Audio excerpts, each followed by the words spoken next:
Hi, everyone. I am Tracy Castles of Evolutionary Parenting. I'm here today to answer your questions about the science around sleep training. For those of you that don't know, I have been doing e-learning modules through Breastfeeding Conferences Australia, and my second one was just released, but they are both so far surrounding this issue of sleep training. What do we know from the science of it? And the first one is a general overview of this. The second one, which was just released, is on specifically the stress response. My hope today is to answer the questions you may have on this topic and see if we can help kind of highlight that a lot of what people believe to be the case about sleep training and stress is not actually the case. So, I want to start for a little bit by talking about my background with this, because I think something that comes up a lot is that people tend to think that there is, I must have had a horrible experience or something of the sort with it. And that's just simply not the case. So, from my own personal perspective with sleep training, I was not sleep trained. My parents did not do it. This was not in our background, but it was not something that was discussed. I did babysit for families who did it. And this was just seen throughout most of my life as something that people did, as being quite normal. And that's something that I took with me into graduate school and beyond. And I felt for the long time that it was just a personal choice. It was something that really didn't have any strong direction one way or another. So with that, I started reading the research on this. And so it was not that I came to this out of a view that it must be inherently bad or wrong, but I came to it because I started reading the science around it, and all the stories we'd been told about sleep training just didn't match with what I was reading. The methodological limitations, the theoretical limitations were all things that were really quite problematic in my view. So that's where I came to this, and it's why I wanted to do this kind of module in helping people understand that so much of what we're told is not actually the case. So, as you have questions, please post them. I have a few that have come up in email ahead of time that I will be addressing. So, let's first just start, though, with the idea that I'd like to just clear the air on this. Is sleep training effective? Is it something that works to change infant sleep? Because at the core of what people are being told about it is that this is not only effective, but often it's the only way to get babies to sleep. And this started with a slew of studies that were case studies. They were looking at families that were really struggling in a lot of different ways. And sometimes these kids were much older. And they went towards what we now call behaviorist methods, assuming that if you remove what they saw as the negative stimuli of parental presence, parental comfort, the child would sleep. And in these early studies, they did find that it changed the child's behavior. So, again, these were often much older kids. You're looking into toddler years and sometimes the childhood years. But they did see throughout a group of studies that when parents stopped responding at night, children stopped trying to elicit their responses at night. Now, most notably here, what was very interesting is that in all of these cases, one of the big flags that came up was that as soon as anyone responded to the child again, as soon as anyone gave them comfort overnight, they immediately started responding in the same way again. And so it became, instead of saying, okay, wait a second, what are we really doing with sleep? Is this changing their sleep pattern? Or is it simply changing their response pattern? It really came out that people were like, no, you have to just never respond again. Or you have to go through the process again. So these were these early studies, and they kind of took this to then say, okay, let's move beyond that and see how this works otherwise. And that's where we got, these larger scale studies, and the ages started to creep earlier and earlier. It was this idea that if we address it earlier, it will have these longer term benefits. We won't have toddlers who are waking up at night and bothering their parents, or having these massive sleep resistance tantrums at nighttime and so on. And, for a long time, there was quite a bit of research that, again, suggested, even on this larger scale, that, yeah, this works. This is great. We can leave babies. If you leave them to cry, after a while, eventually it ends. And the parents keep reporting that their kids are sleeping better. They're not waking them. So all of this research was done on this parent report of infant sleep. And that happened for years and years and years. And as of today, at my last check, which was only a couple months ago, I think it's 5 studies have actually included an objective measure of this overnight sleep. That's only 5. And unfortunately, for the claim that sleep training changes an infant's sleep, what's found is that none of these studies found that infant sleep actually changed at all. So this is why, we go to this idea that when people say it works, my kid sleeps better. Well, that doesn't seem to be panning out when we look at something like actigraphy, which measures their waking and seems to find that they're waking the same amount of time pre-intervention and post-intervention. They may not be calling the parents, though, and that does seem to pan out, in the research. They have many times that they're not seeking that assistance from their parents anymore. And this leads to other questions about what's happening. And this comes to the crux of the debate about, are they learning something like self-soothing? So again, the idea being that sleep training is supposed to be teaching our children some sort of skill. And at first it was, is it teaching them sleeping? And it's not teaching them sleeping. So therefore, if it's not teaching them sleeping, then what is it teaching them? And so now we go to, okay, well, it must be teaching them emotion regulation, something like that. It's teaching them how to regulate themselves. And that is, again, questionable, because we have no research that's even looked at that. No one has actually ascertained emotion regulation pre and post sleep training. What they're basing it on is the idea that, again, they're not eliciting the help from parents to go back to sleep. Now, this, to me, raises a red flag, because I like to think if my child is learning a skill, it means they've learned a skill. They've been here, they didn't have it, say emotion regulation. Now I sleep train, and presumably you're telling me my child's getting some skill up here, and now they're going to be able to use it. This brings us back to those early case studies and even other research with parents when we focus on parent report. When children get that responsive behavior again, then they are able to, or not able, then they resume seeking parental contact with that. So immediately it's saying that if your child had actually learned the skill of self-soothing, had learned that they were emotionally regulating themselves better, it begs the question why a return to comfort would create the same pattern that existed beforehand. And that's where we're left on that question right now. So I know that was one that came in, is really, what is the evidence that sleep training leads to emotion regulation more generally, or doesn't? And the fact of the matter is that we can't say it doesn't either. I mean, that's my assumption based on that data, but we don't have a study that really included a good measure of emotion regulation more generally. So that starts us off with a question about, what is sleep training actually teaching us? And hold on a moment.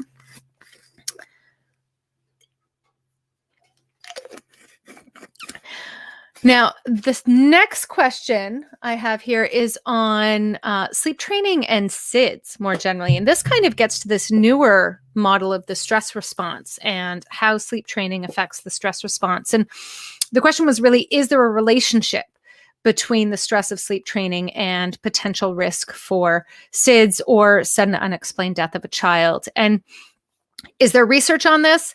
No, we don't know. And there's a lot of reasons to think that maybe we could see ways in which it would affect and ways in which it wouldn't. So I think that generally speaking, at older ages, so the risk of sudden unexplained death of a child, where we're talking about, 12 months and up, I would find that very hard to see that being at play. The level of stress would, we generally don't die of stress. So even when it's really toxic, we don't die. There may be risks. I would think, there's a lot of anecdotal stories of people sharing their infants, vomiting from stress when they're sleep training. And so obviously at a certain point, there may be a choking hazard. But again, that there is nothing there in terms of the research on sleep training more generally on that. Now, where there's a bit of a red flag for me, and again, there is just no research on this, which makes it so hard, is this early period, especially because if you listen to a lot of doctors nowadays, people are being told they need to sleep train earlier and earlier and earlier. And when you enter the 2 to 4 month range, where SIDS is at the peak, that could potentially be a risk factor. And the reason I say that, and the reason I say might, again, we don't know, but I draw on the research with Daycare and SIDS. So the first thing we have to understand is that when infants are stressed out, they actually sleep deeper. They fall into deeper sleep. So when you read research and they talk about disrupted or stress-related sleep patterns in infancy, they're actually talking about more time in these deeper stages of sleep, because generally speaking, infants spend a lot more time in these lighter stages of sleep. And so during this period, these kind of 2 to 4 months where SIDS is at its peak, one of the things that comes up in the research is that daycare is an independent risk factor. And it's thought that this separation, the stress of the separation from a caregiver and the novel environment, obviously coupled with a genetic predisposition. This seems to be one of the bigger things that's needed for SIDS is a genetic predisposition. We just don't happen to know what that is. But that daycare is the environmental stressor that can cause kids to fall asleep, and they fall into a deep sleep and they seem unable to arouse from it. And so when we look at the research there, what they find is that there's a disproportionate number of kids that die in the first few days of daycare relative to overall SIDS risk for that age group at that time, et cetera. And so would sleep training have a link to that? That's a good question. And I think it's one worth exploring, but I think it would be very limited to the experience of stress in that small window of time and not beyond that. So that would be where I would see that going. But again, we really require someone to do a study looking at that. And ethically, that would be a really hard study to do because, as we know with SIDS research more generally, SIDS research is based on case-controlled studies and that at your case-controlled methodology. And that is really hard to make conclusions because there's so many different things that go in.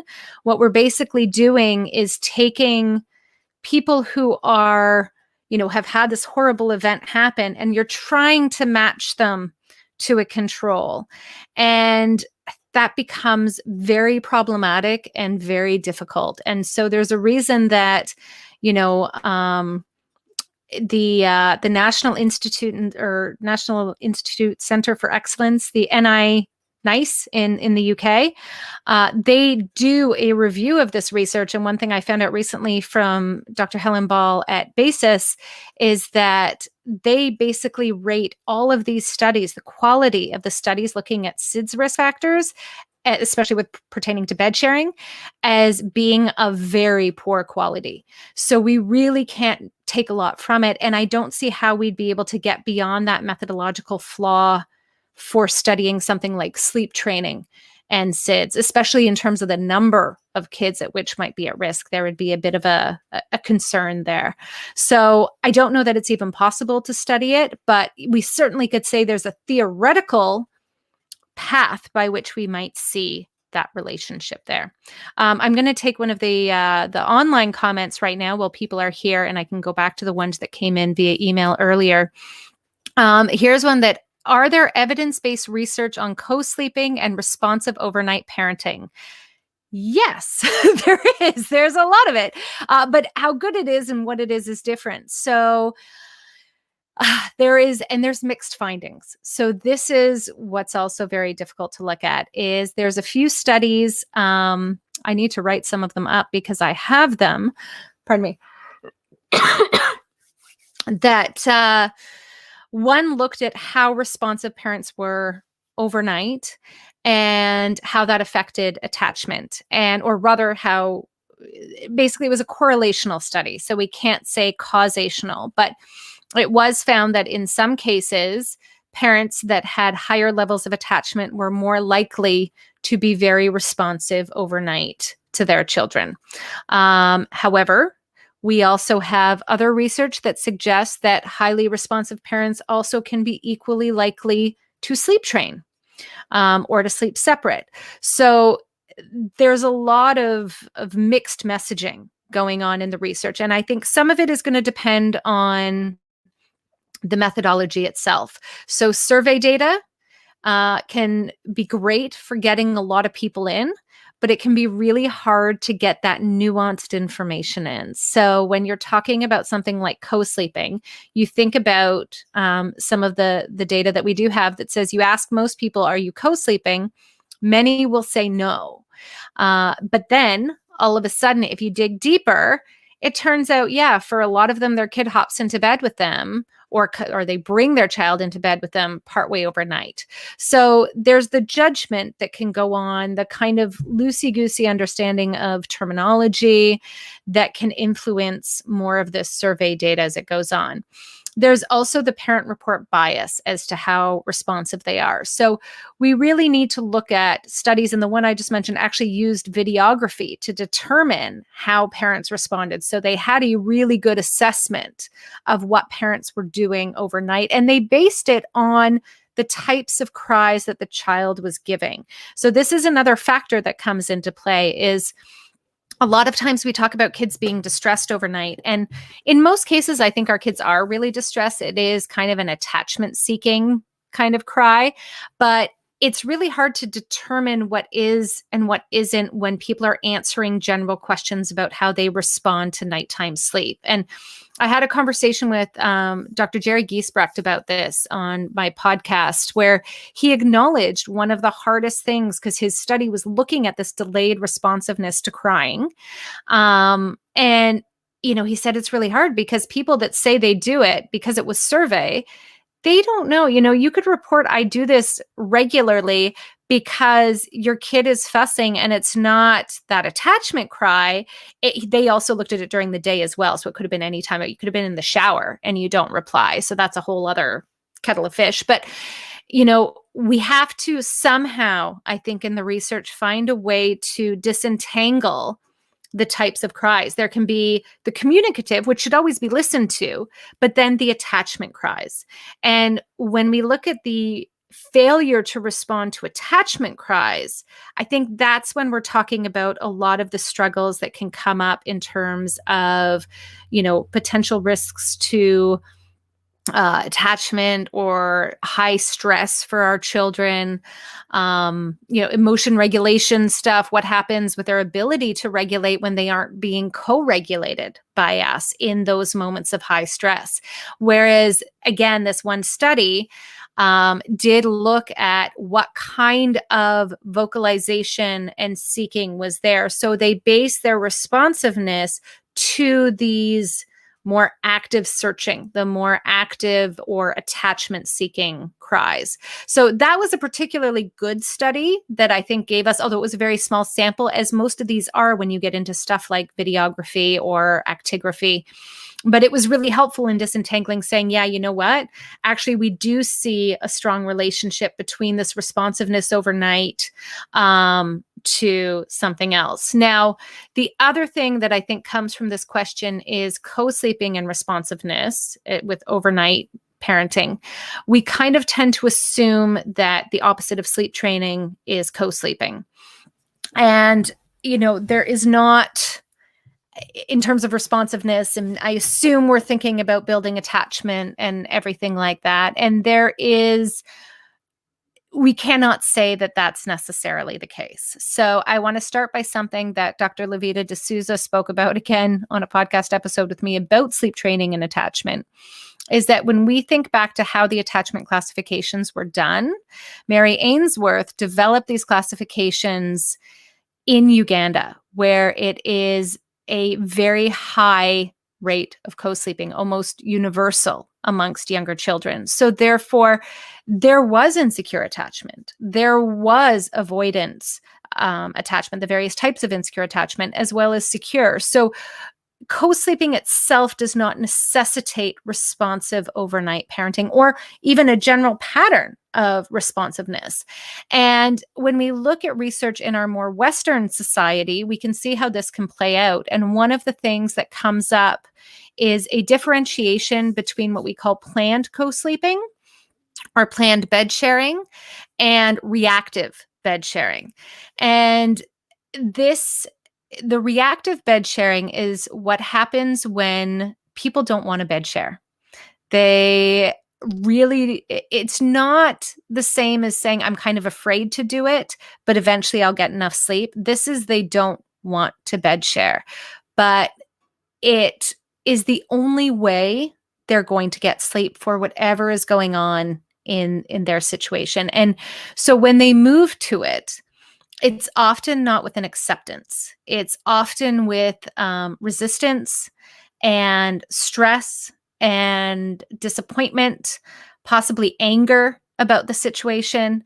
And when we separate that out from the people who say plan to bed share and was like, this is our family choice, or they were open to it and they turn to it as like, oh, well, I guess this is what my kid needs right now, so we're going to go do this.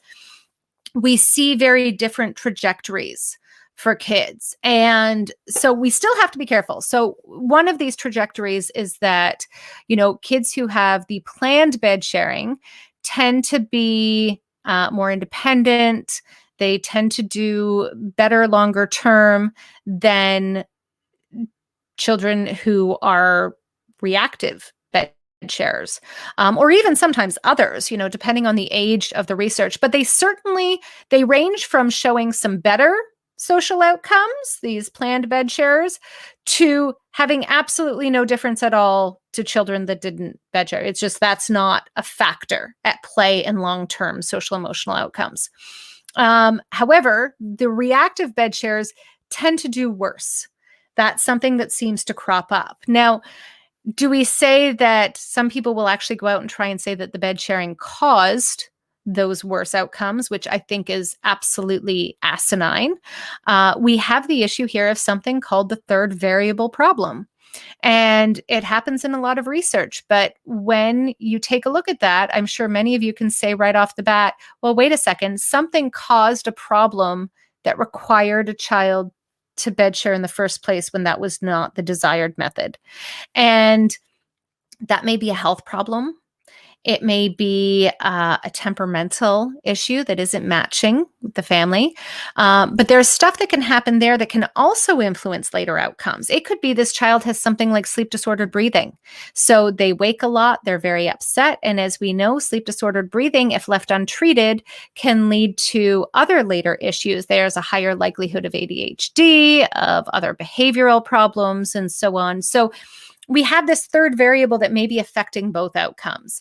Now, there's also the other variable, this kind of confounding variable, that if you as a child get brought into the parent bed grudgingly, and your parents are angry about it all the time, your outcomes may not be awesome because the situation you find yourself in is not awesome. If every time you go to bed, you kind of sense the resentment of the people that are supposed to take care of you, that can have an effect on your social emotional development and well-being as well.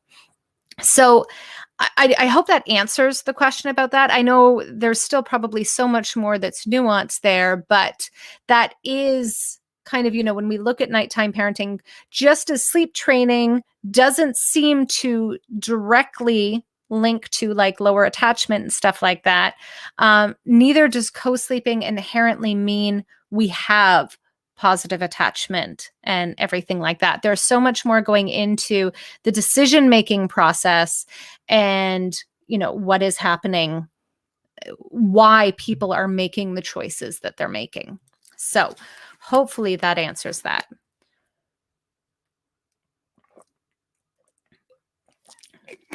All right. So one of the other questions that I have here from before is about this stress response. And that is the idea of whether or not sleep training is acutely stressful for infants. And this is actually the entire basis of the next module here that is available. But it's a really complicated question.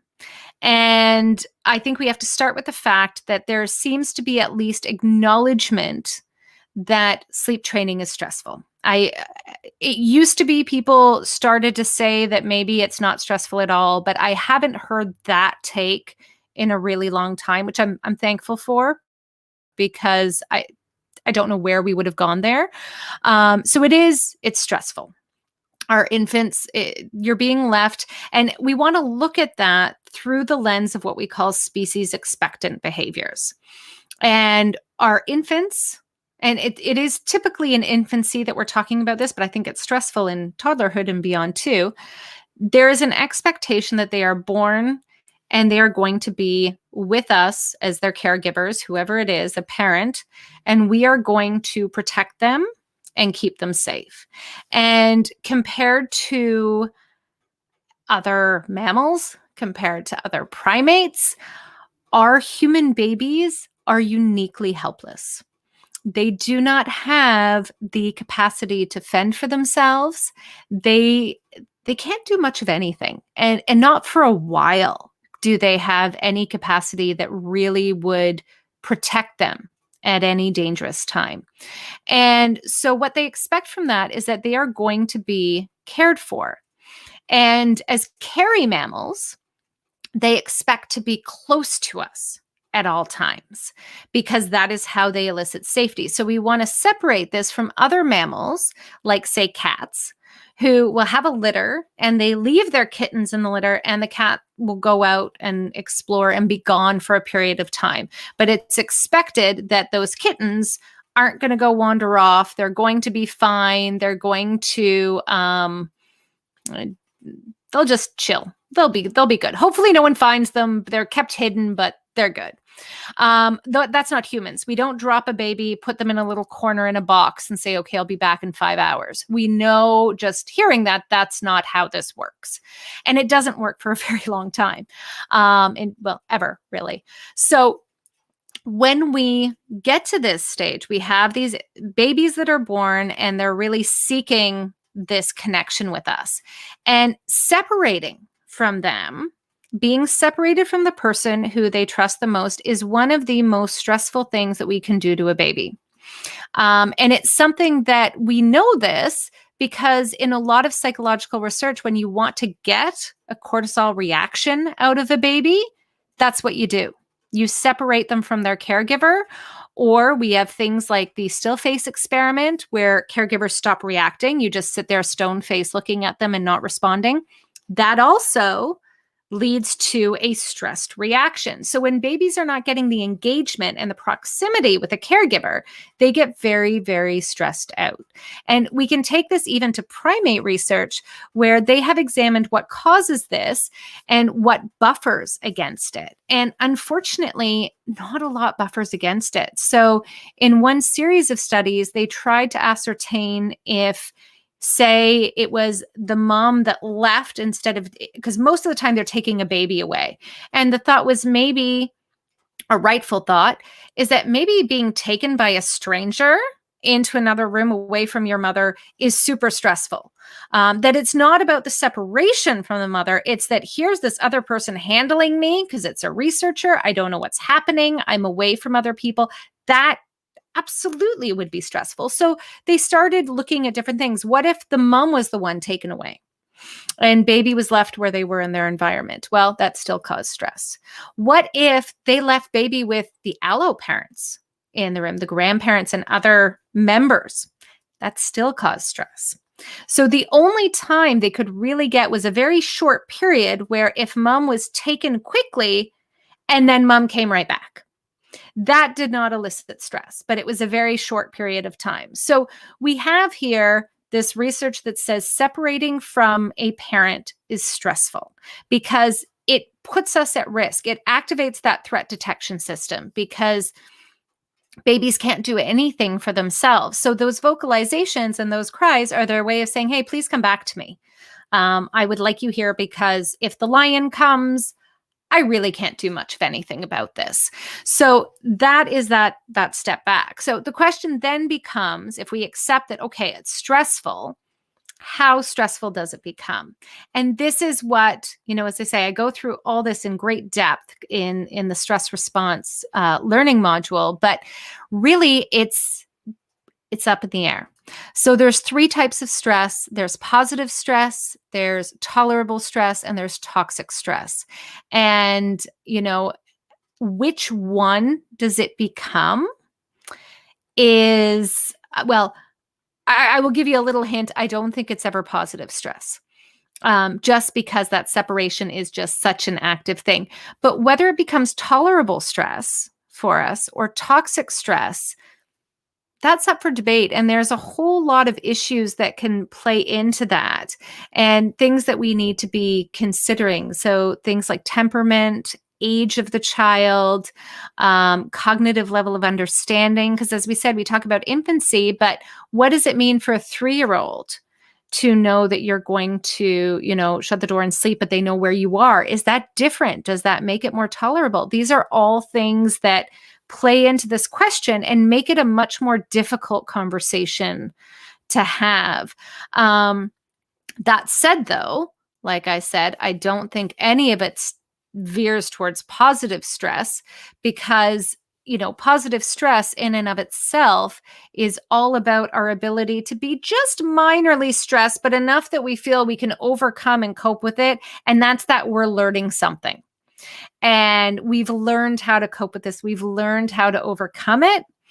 And as I already talked about at the very beginning, we have no evidence that kids learn anything from sleep training. So they certainly don't learn to sleep. That's not popping up in the research. And this idea of learning social emotional skills like self-regulation, we also don't have evidence for.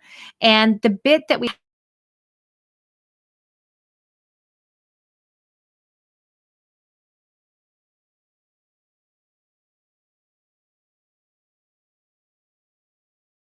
have in terms. Okay, sorry about that. My internet kind of cut out for a moment, but I'm back.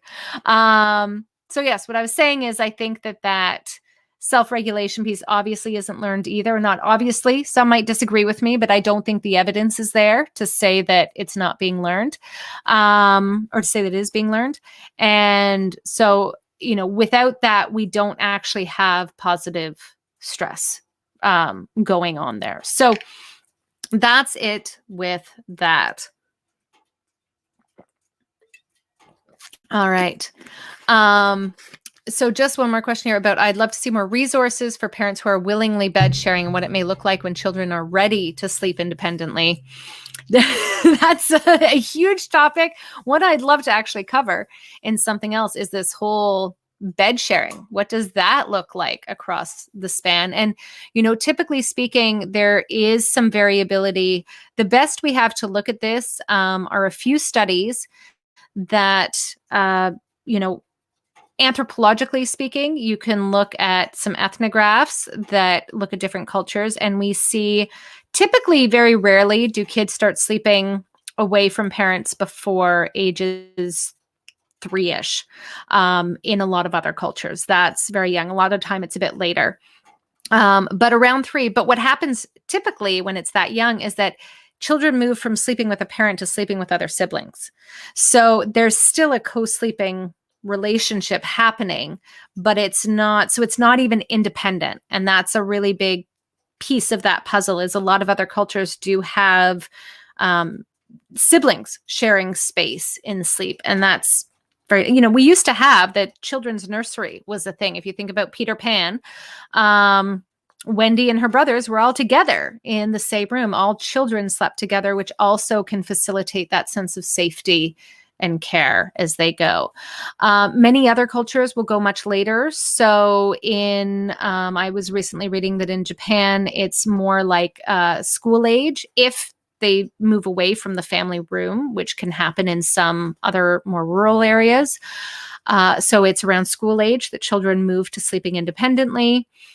In certain modern hunter-gatherer tribes, it's not till around age 8, 9 for boys and early adolescence for girls that they go off and sleep independently. So there's huge variability that's going to be dictated by so much. One of the studies I found particularly interesting from a Western context was one that took place in Sweden, where they looked at co-sleeping from age 1 up to age 5. And part of the reason is that in Sweden, apparently, according to the research, by around age 1, the majority of children are in their own sleeping space. And what they did was tracked the need to co-sleep, on various nights with a parent or coming into the parent bed, between those ages. And they found that it steadily increased between the ages of 1 and 5. So this isn't surprising when we think about stress, because there's a lot happening for kids at that age, right? There's a whole lot shifting.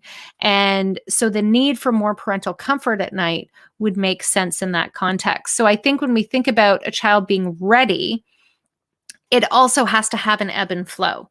It's not that suddenly they're ready, it switches, and they're never wanting to do it again. It may be that they're kind of ready to go once in a while or start the night or something, and then they come back to it, to that co-sleeping relationship, and that goes in and out that way. So hopefully that can kind of explain that a little bit more. So one of the other questions that I have here is one I get asked a lot because it's about sleep training and orchids. So for those of you that don't know, I talk a lot about orchid children. And these are kids who tend to be more reactive to they're defined by being more reactive to stress. And what I mean by this is in the research, how they assess who's an orchid and who's not. They put kids in a situation, and these can be often preschoolers, toddlers to preschoolers, and they give them a situation where there is a moderate stressor.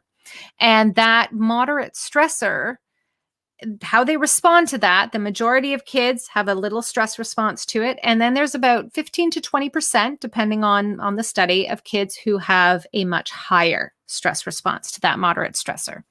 And those kids are your orchids. And what this means is they have what's called biological sensitivity to context. It's a very fancy, nice way of saying their environment dictates how they will be as they grow up, dictates their outcomes. So when they have a positive environment, they tend to do really well.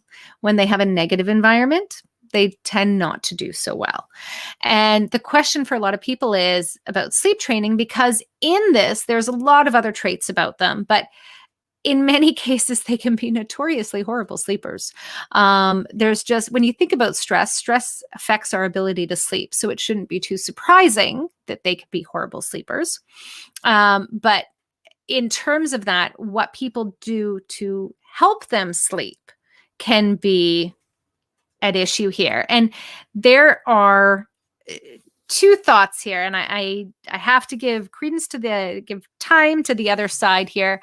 So I want to start with the fact that in the research, orchids, we tend to think that at a younger age, they're ones that come up with a more negative temperament, defined by fearfulness, clingy behavior. They're upset more. They cry a lot. This is the part that makes them who they are. But that's not all orchids. So let's just start with that, and I'll get to the other side of this. Now, if that is the temperament, then there is some research that would suggest that those kids who have sleep training or this delayed responsiveness seem to come out okay at the other end, and they seem to do fine. That is some work, and it's that argument that maybe, to be honest, I don't even really understand the argument, but the idea that in their stress, it might be giving them a bit of stress, but it's not too much. And they can learn to cope with that. They're learning some skill coming out of that. Again, as we know, we're not really learning skills, so it becomes really hard. But this is the idea that for them, it can help them sleep. And maybe because they struggle with sleep so much, it does shut out other stimuli. I don't quite know. But that is the argument there. Now, there's also the argument that those kids that rate high on that negative temperament may be doing so for other reasons. So it may not be that they're orchids. It may be that they have underlying health problems. They have underlying discomfort, all this other stuff that may resolve on its own. So I want to be very careful about the fact that that temperament bit is not necessarily inherently orchid. Now, other people have orchids that do not they would not rate them as negative. They might rate them as fearful of others and new situations and novelty, but they're not negative. And, but what we do see is that because they are so reactive to stress, something like sleep training can be highly stressful for them. And that is something that, I think too, even though we have not officially looked at orchidness and sleep training. So there isn't a study that gives us the answer to this. So what I base this on and what I take from it is, first off, we have survey data where they didn't look, it's out of Canada, and they looked at the experience of controlled crying and how many people did it, how effective was it, how long did it take, what happened. And there is this subgroup. So only about 50% of families tried it. The other 50% just said that's not for us. And of that, around 7%. So again, you're looking of that other 50, and it may be that people who don't try it more likely have orchids because they might see how distressed their child might get. But about 7% said that, it took 4 weeks. And at 4 weeks, nothing had changed. So they were over 4 weeks of sleep training with no reduction from their perspective of improvement in sleep. And that makes me go, that sounds like that kind of group where they get so stressed by the situation and they can't regulate, because that is the other part of the orchidness, is that they seem to struggle with not only having that quick reaction to stress, but they struggle to come down. They struggle at a lot of physiological reactivity. So are those the kids that people keep trying and trying and trying, and it just doesn't work? And I start with that research because then I go to a second bit that's more recent, and it is a study looking at how anxiety or separation anxiety impacts the experience of sleep training. And in this study, they rated kids. They had them all do the strange situation. They were between 9 and 18 months of age, and they rated them based on their level of separation anxiety. And, or was it this? I think it was the strange situation, but they rated the separation anxiety. And with that, so they had the measures for each. They had a group that was high on separation anxiety and a group that was low. And then they randomly assigned them to either doing regular controlled crying or a method that was called camping out, in which the parents first basically sleep in the same room as the infant, not in the same, the baby's in a cot, but they can have handout, whatnot, but they're right there, but they don't pick up the baby when they cry. They just happen to be close enough to offer some comfort. And what they found was that they had both the actigraphy and the parental report. They did not have a control group for any of these. So that was one thing. But in the parental response, the groups that had low separation anxiety, regardless of whether they were camping out or controlled crying, the parents reported improvement. With high separation anxiety, the children in the camping out, the parents reported some improvement. But the children who were in the controlled crying group and had high anxiety, even the parental report did not find any improvement. Now we contrast this with the actigraphy, in which the only group that showed a slight bit of improvement was actually the low anxiety in the camping out group. And even that was a very minor improvement in terms of total sleep overnight. Wakings didn't change at all, the number of wakings. So what we have here is this other group, this other evidence, and that anxiety is probably a really good proxy for orchidness more than anything else, because that anxiety is basically stress. It's a stress response. It comes with all the typical behaviors we would expect in terms of attachment to a caregiver, that clingy, that separation causing more stress. And then looking at that from the lens of sleep training. So we can say it doesn't work for them, I think, is the bit of evidence we have is that for most orchids, it's not really working. And that other research that seems to suggest the negative temperament does okay with it, that may be raising other problems, because again, temperament at 3 months, and which is usually around 3 to 6 months when they assess it, may be very different. That negativity can be due to a lot of different things. So it could be due, like I said, to underlying health issues. It can be due to a mismatch between what the child needs and what the parent is willing to give. So you might be more likely to see negativity if, say, a child is seeking more stimulation or less stimulation, or more contact, less contact if they're overwhelmed, and parents aren't able to read those cues. So when they have that mismatch between a parent and a child, the child is going to probably behave more negatively. And so there's a lot of different reasons. So that negativity being the marker for orchidness may not be the best marker. I think the anxiety is a better one. And when we look at that, we can see that, I think, based on this very limited research we have, and we certainly need much more, what we're seeing is that it's probably not, it's even less it's not effective in an objective way for others, but it's even less effective because it doesn't even affect the parental response to it for children who are high on that. So hopefully that answers that question.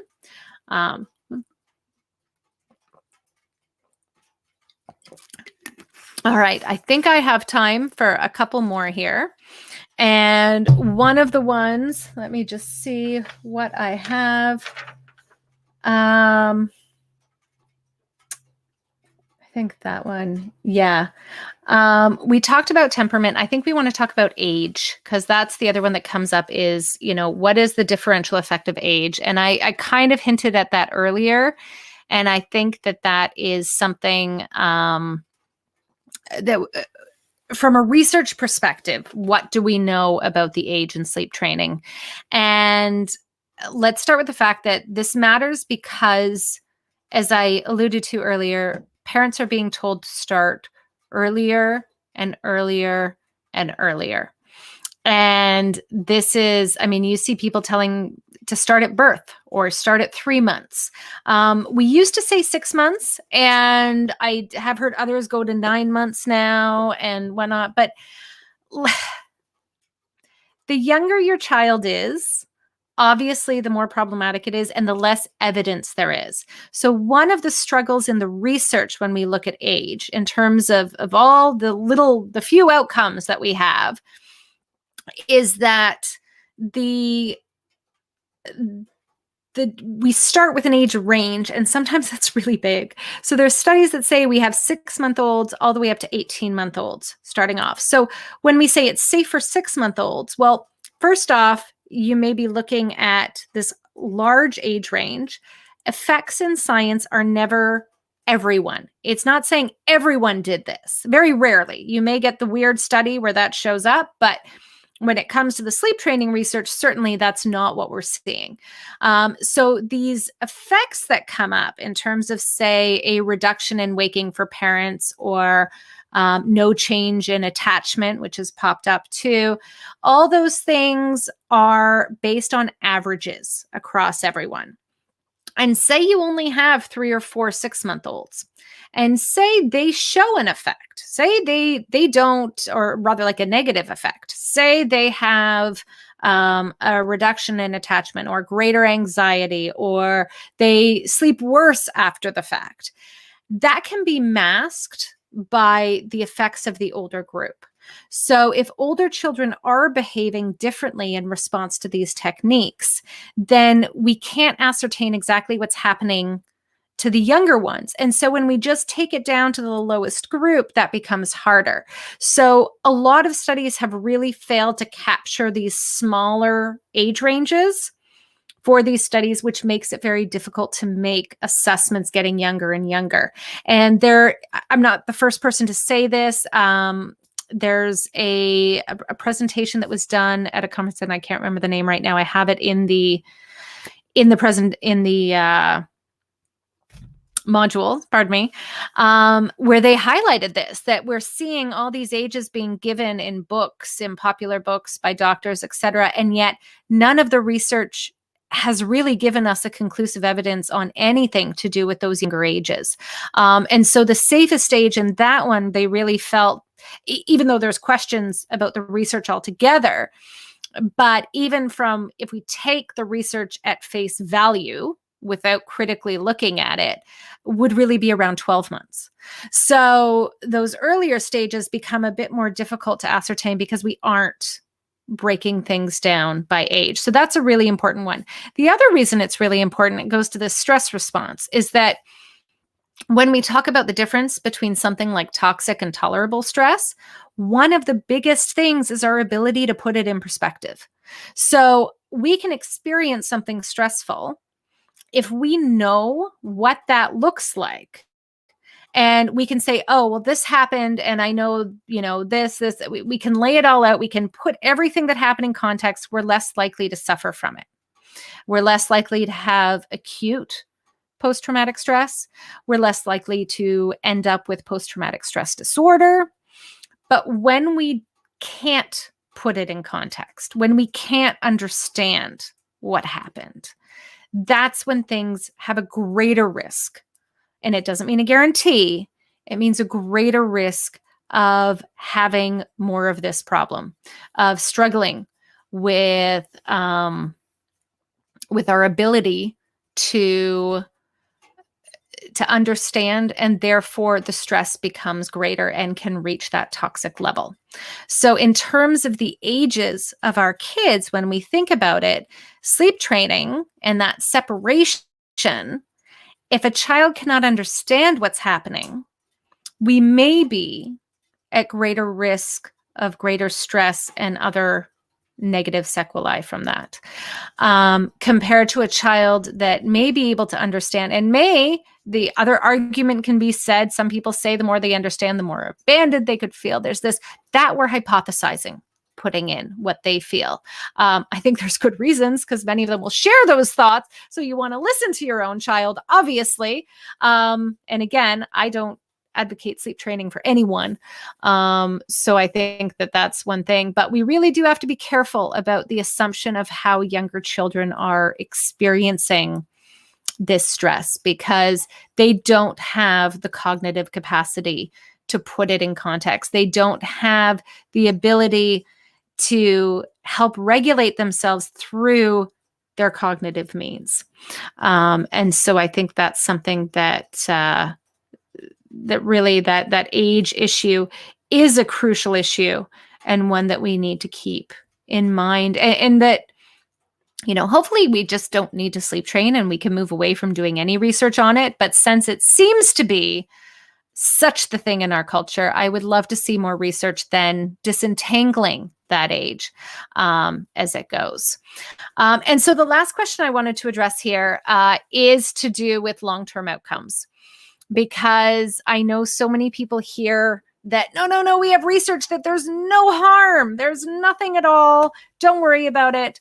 I'm going to basically tell you there's two studies that, well, more than two studies. So for all of the details of this, again, those modules have it all in there, because this is a much larger topic than anything. I mean, between these two modules, that's 3 hours of video and extra written documents on all of this. But at the crux of it, most of you will hear about one study by Anna Price and colleagues. If you see that crop up, that's one you're going to get. Another one is Michael Gradisar and colleagues. And these are the two that tend to get used to talk about no long-term outcomes. So the first one, Price and colleagues, looked at a 6-year follow-up to an original behavioral intervention. And what was good about this is they actually did have a randomized controlled trial. So they took families in that were struggling. They randomly allocated them to intervention or control. And the intervention was that they were given a bunch of information about infant sleep, but also about sleep training, controlled crying. And now, of course, the families got to choose whether or not to do it. You can't make a family do that. And then in the control group, they were given other health-related information, but it wasn't about controlled crying. And then when they ran their analyses in their 6-year follow-up, they ran it as what's called intent to treat. It means that when you take your groups, and they do this in medical research all the time, and it makes sense in medical research, but it answers a different question. So you say, I don't care if you followed the protocol or not. I'm analyzing my groups based on where you were assigned to. And the question this answers is really not, is a particular intervention effective, but is an intervention effective? And if you're confused by what I just said, first would really be, the way they analyze it is doing anything for this family in terms of targeting sleep helpful? But you could replace controlled crying potentially with telling them to take a bath every night, or read stories every night, or have the same routine, or whatever it is. But the idea that we focused an intervention on sleep, is that changing the outcomes? The other bit would be, you would have to look at who actually used it and see the effects of that. Now, the problem with that, and why it's not always used, is that there's a lot of other reasons why people don't do it. So then how do you disentangle that? Because it might work for someone in one situation. They're willing to do it because, say, they don't have an orchid. But then all the people that didn't do it, well, they have orchids. Well, now you've got a third variable that's affecting everything. So it becomes really hard. So I want to be very clear. There's a reason they do it, but it limits how much we can extrapolate. So they have these two groups, and the first one, our intervention group, there was approximately 40% of that intervention group that declined to utilize controlled crying. Sorry, not for us. We're not going to do it. So they may have taken other sleep information. They may have done everything else, but they refused to do it. In the control group, we have not a bloody clue what anyone did, because no one asked. They did not bother to find out if anyone in that group on their own decided to use any sleep training methods. Now, if we look at survey data, around 50% of people seem to veer towards attempts at sleep training. So if 40% declined in the other group, that means 60% did it. We can assume probably about 50% on average, maybe more, but 50% did it in the control group. So now we go 6 years later and we start analyzing all these child outcomes. And let's first be clear that most of those child outcomes were parent report, not child report. So that's another issue. But then we see they based their study on there were no group differences. So we saw that we're really comparing not two groups, but potentially two very similar groups, or rather, we don't know, but our best guess is that these two groups are probably more similar in composition with respect to sleep training, which is what they're trying to say the difference is about, than we otherwise know. So, in that case, we're not really getting long-term follow-up safety to sleep training. Now, if we wanted to take them at face value, then we can just say, well, then they also showed that the sleep training group didn't fare any better. So all that argument about, what they're learning and everything like that is not coming to pass either. So we don't need to fearmonger families down the line that their kids are going to do worse. And I'm really coming up on an hour, but I'm going to be very quick. Now, the second bit here is with the Gradisar study, and that looked at attachment later on, but it was only about a year or 6 months to a year follow-up. I can't remember off the top of my head. I apologize. But it cited a lot as saying there were no differences in attachment within the groups. And the problem here is, again, methodological. The primary issue is that they had such small groups for this. I mean, we're talking about ends of like 7 for each group, that at this assessment point, they were still small. The rest of the study was still only about n of 14 in each group, but for the attachment, it was even less. And that they didn't have the power to detect a difference. So what I mean by that is, in research, we say we have certain levels of differences, and you can do what's called a power test to say, okay, how many people do I need if I'm going to find, say, a really big effect? So like with language acquisition, we know that most children develop language if exposed to it. And if they don't, there's something else going on. So we expect a really big effect, right? We expect if we're studying kids getting language, we're going to see almost all the kids do it. And even in those studies, you kind of need an N of about 16 per group to even identify that huge effect. So an N of 7, even if you had one of the strongest effects, it would still come up as not significant when you run your analysis. And what they found was, there was no significant differences between the attachment rates between 3 groups. One was controlled crying, one was a faded bedtime group, and one was a control group. So they said there's no significant differences, but they didn't have any power to detect a significant difference. And so that really limits our ability to say, oh, no, that's conclusive, because it's not at all. It's telling us nothing. When we look at the raw numbers in that group, there's reason to pause, because one of the first differences was that the rates of secure attachment were lowest in the controlled crying group. It was about 54% compared to 60 and 62 in the other 2 groups. And perhaps even more eyebrow raising was that the rates of disorganized attachment were much higher in the controlled crying group. And disorganized attachment, for those that don't know, is that type of attachment pattern where children both need you and are fearful. So they're avoidant. They can be scared of a parent.